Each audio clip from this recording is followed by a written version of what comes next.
নমস্কার বাঙালি। আমারও আপনার কিছু সত্য ভৌতিক ঘটনা দিয়ে সাজানো আমাদের বিশেষ নিবেদন প্রেত জনি। আচ্ছা, তোমাদের মধ্যে কতজন ভূতের বই দেখতে বা ভূতের সিনেমা দেখতে পছন্দ করো? আশা করছি অনেকেই আছো। আর তাদের মধ্যে অনেকে এমনও আছো যারা ভূতে ভয় পাও, তবুও ভূতের বই দেখতে তারা ছাড়ো না।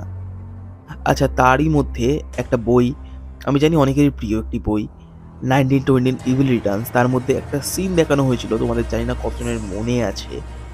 একটা সিন আছে তাতে, যে মেয়েটাকে একটি ঘোস্ট পজেস্ট করবে, সেই মেয়েটি সম্পূর্ণ বিকৃত অবস্থায় খাটের ওপরে আর বেডের ওপরে বসে থাকবে, বা যাই হোক একটা বিকৃত অবস্থায় তাকে দেখানো হবে। সিনটা কার কার মনে আছে প্লিজ কিন্তু কমেন্টে এসে জানাতে ভুলো না। আর আজকের ঘটনাটা কেন তোমাদেরকে আগে আমি বলে দিলাম যে এরকম একটা সিন দেখানো হয়েছিল, তার কারণটা তোমার ঘটনাটা কিন্তু সম্পূর্ণ শুনলে বুঝতে পারবে। তোমরা মারাত্মকভাবে জিনিসটা রিলেট করতে পারবে। আর যারা যারা ঘটনাটা শুনবে লাস্ট অবধি, তারা অবশ্যই কিন্তু বলে যেও আজকের ঘটনাটা তোমাদের জন্য কেমন লাগলো। আর সত্যি এমনও কিছু ঘটনা আমাকে শুনতে হবে, সত্যি ভাবতে পারিনি যে ওটা আর কি সিনেমায় দেখানো হয়েছিল, ওরকমই প্রায় একই রকম জিনিস আজকের আমি ঘটনায় তোমাদেরকে শোনাতে চলেছি। ঘটনা পাঠে আমি রাজ, শুরু করছি আজকের 128 নম্বর এপিসোড। কিন্তু যারা যারা এখনও অবধি লাইক করোনি অবশ্যই লাইক করে দিও, সাবস্ক্রাইব করে দিও, আর কমেন্ট করতে ভুলো না আজকের এপিসোডটাকে।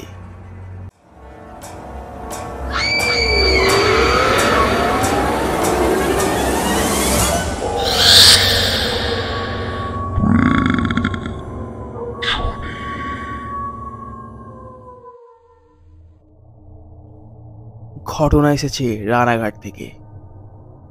নমস্কার রাজ, আমার নাম নুপাই শিকদার। কলকাতার রানাঘাট থেকে ঘটনাটি লিখছি। আমি গত 3 বছর ধরে কলকাতার একটা নামকরা হসপিটালের সিস্টার।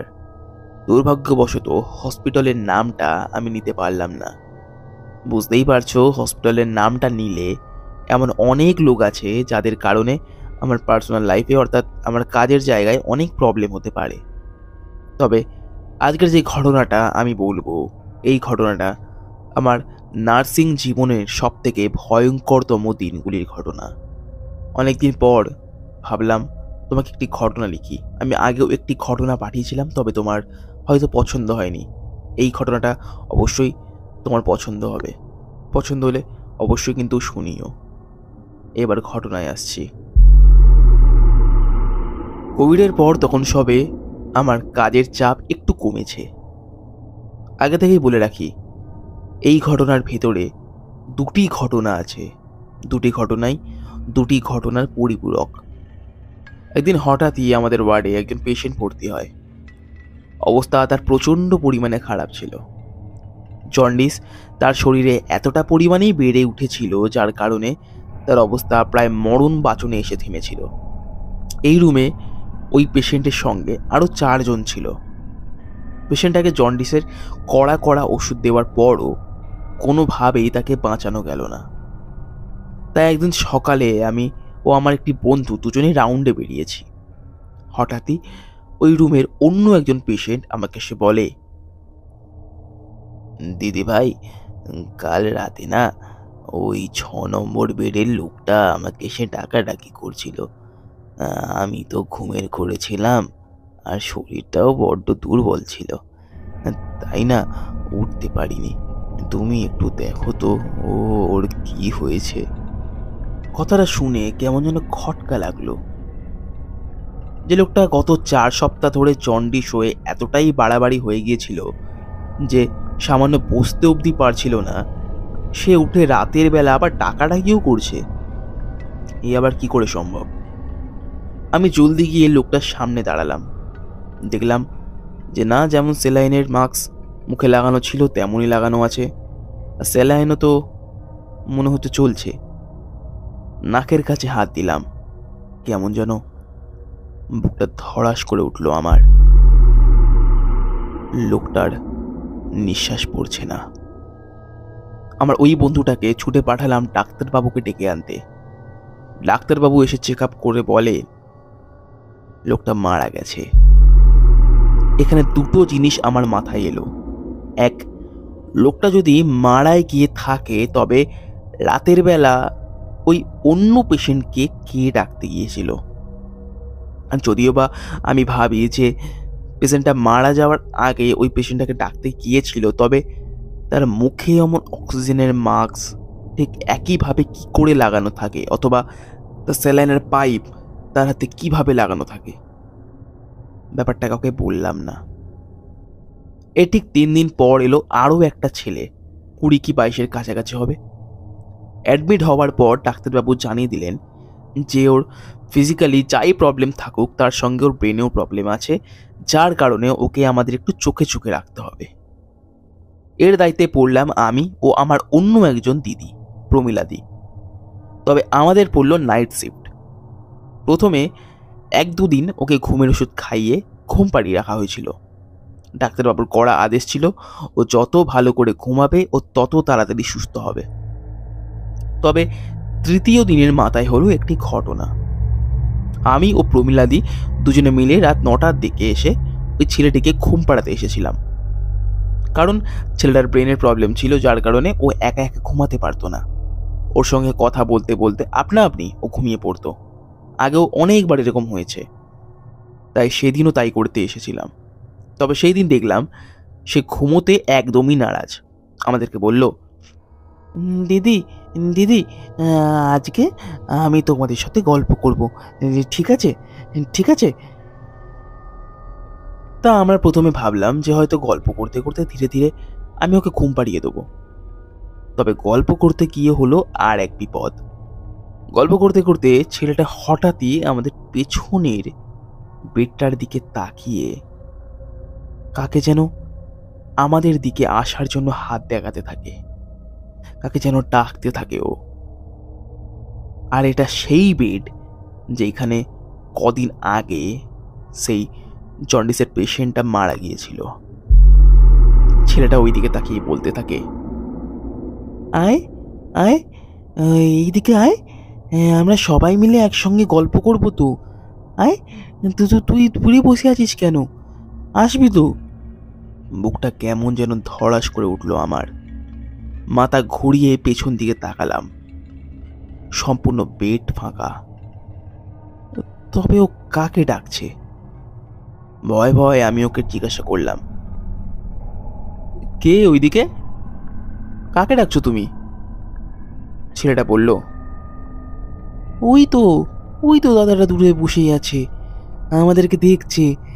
আয় না, আয়, আমরা এসে গল্প করব, দিদিরা খুব ভালো। এই কথায় কেমন যেন আমার মন প্রচণ্ড উত্তেজিত হয়ে উঠল। আমি প্রশ্ন করলাম, আচ্ছা ওই দাদাকে কেমন দেখতে?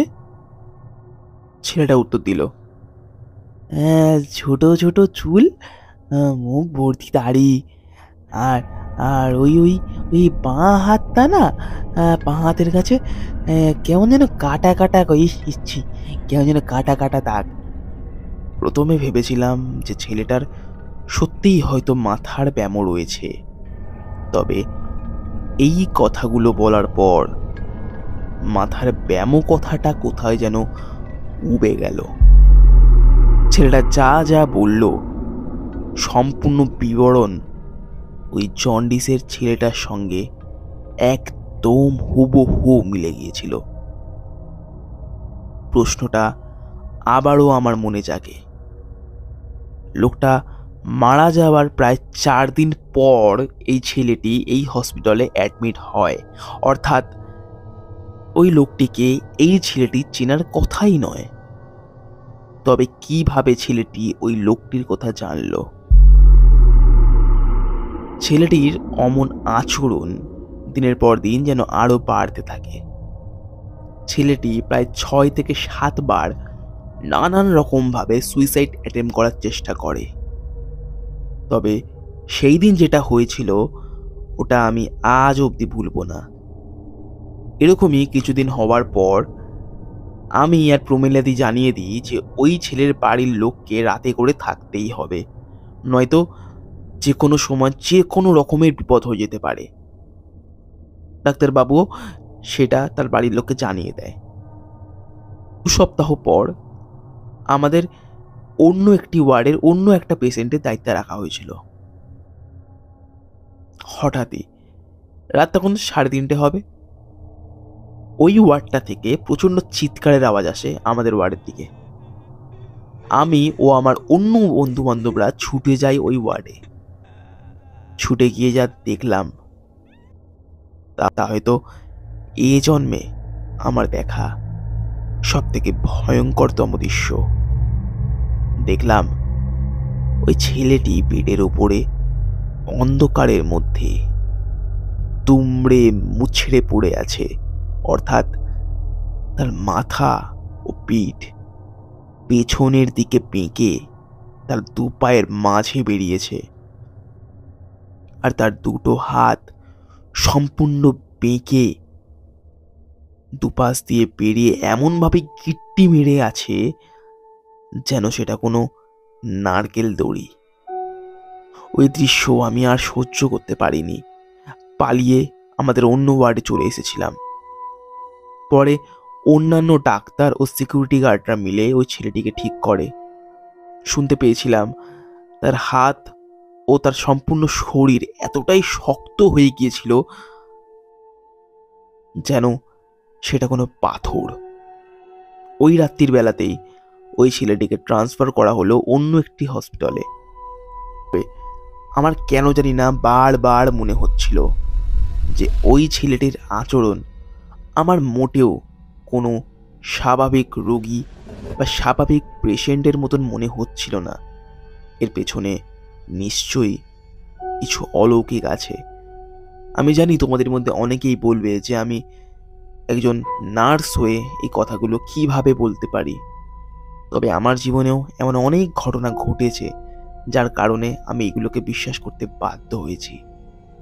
ট্রান্সফার করার সময় ওর মাকে আমি ও আমার কিছু বন্ধু বান্ধবরা মিলে অনেকবার করে ওর মাকে আমরা জিজ্ঞাসা করতে থাকি ছেলেটার এমন অবস্থা কিভাবে হলো, বা কেনই বা বারবার ও একটি নাম বলে চলেছে, অনুষ্কা। কে এই অনুষ্কা? তার মাকে জিজ্ঞাসা করার অনেকবার করে জিজ্ঞাসা করার পর তার মা একটি ঘটনা বলল আমাদেরকে। ওর মা বলেছিল যে গত 2 মাস আগে ওর 8 বছরের ভালোবাসা অনুষ্কা নামের একটি মেয়ে, যে গত 2 মাস আগে ট্রেনে চাপা পড়ে মারা গিয়েছিল। রেল লাইনের ধারে তারা ছোটখাটো কিছু ভিডিও বানাচ্ছিল এবং ইয়ার্কিতেই সে ট্রেনে চাপা পড়ে মারা যায়। তারপর থেকেই ওনার ছেলের এই অবস্থা। ওনার ছেলে আজও বলে যে নাকি অনুষ্কাকে সে দেখতে পায়, এবং মারা যাওয়ার পরও অনুষ্কার অস্তিত্ব অনেকবার তার মা ও তার বাড়ির লোক অনেকবারই টের পেয়েছে। অনেকবার এমন অনেক অলৌকিক ঘটনা ঘটেছে তাদের বাড়িতে যার ব্যাখ্যা তারা কখনোই পায়নি। আমি নিজে একজন নার্স হয়েও সবাইকেই বলি, আমরা দেখতে পাই তা যেমন বিশ্বাস করাটা দরকার, যা আমরা দেখতে পাই না, অর্থাৎ যা আমাদের চিন্তা ভাবনার ওপরে, সেইগুলোকেও বিশ্বাস করাটা অবশ্যই দরকার। কারণ আমাদের চিন্তা ভাবনার উপরে এমন অনেক জিনিস বসবাস করছে আমাদের গোটা দুনিয়াতে, যা হয়তো আমরা ধারণাও করতে পারবো না। এই ছিল আমার সাথে ঘটা একটি সত্য ভৌতিক ঘটনা।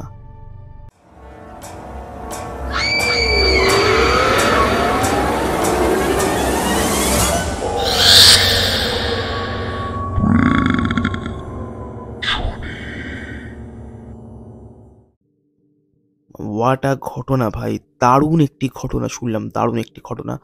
মানে একটা ঘটনার ভেতরে প্রায় 3খানা ঘটনা। অনুষ্কার ঘটনাটি, জন্ডিস হয়ে মারা যাওয়ার ঘটনাটি, আর ওই ঘটনা সবথেকে ক্রিপি পার্ট লেগেছে আমার যেটা আর কি, যে লোকটা যদি মারাই গেছে তাহলে সে কিভাবে আগের দিন রাত্রির বেলা ওই আরেকজন পেশেন্টকে ডাকতে এসেছিল, ওইটা একটা ক্রিপি পার্ট। আর তো এই ছেলেটার, যাই হোক, যে দারুণ এপিসোডটা গেল আমাদের। কেমন লাগলো তোমরাও কিন্তু অবশ্যই জানিও, আর কমেন্টে অবশ্যই কিন্তু জানিও। আর অবশ্যই তোমাদেরকে বলে রাখি যে আমি আগের এপিসোডেও বলেছিলাম 1 মাসে আমাদের 8খানা ঘটনা তোমাদেরকে আমি দিই। 8খানা ঘটনার মধ্যে 4 ঘটনা সবথেকে ভালো, সবথেকে দারুণভাবে মানুষজন পছন্দ করবে, অর্থাৎ যার ঘটনা মানুষের সবথেকে বেশি পছন্দ হবে, তাকে কিন্তু আমাদের তরফ থেকে অর্থাৎ প্রেত জোনের তরফ থেকে দেওয়া হবে একটি গিফট হ্যাম্পার, অর্থাৎ একটি সারপ্রাইজ গিফট। আর সেই গিফটটা পৌঁছে যাবে সম্পূর্ণ তোমার বাড়িতে। তাই অবশ্যই কিন্তু ঘটনা পাঠাতে ভুলো না ওই আর আমাদেরকে কিভাবে ঘটনা পাঠাতে হবে না, আমাদের ডেসক্রিপশন বক্সে দেওয়া ইমেল আইডি অথবা ফেসবুক আইডিতে তোমরা তোমাদের ঘটনা লিখে অথবা রেকর্ডিং করে আমাদেরকে পাঠাতে পারো। আমি ফিরছি পরের বৃহস্পতিবার ঠিক রাত 11টায়। আজকের জন্য সকলকে শুভরাত্রি।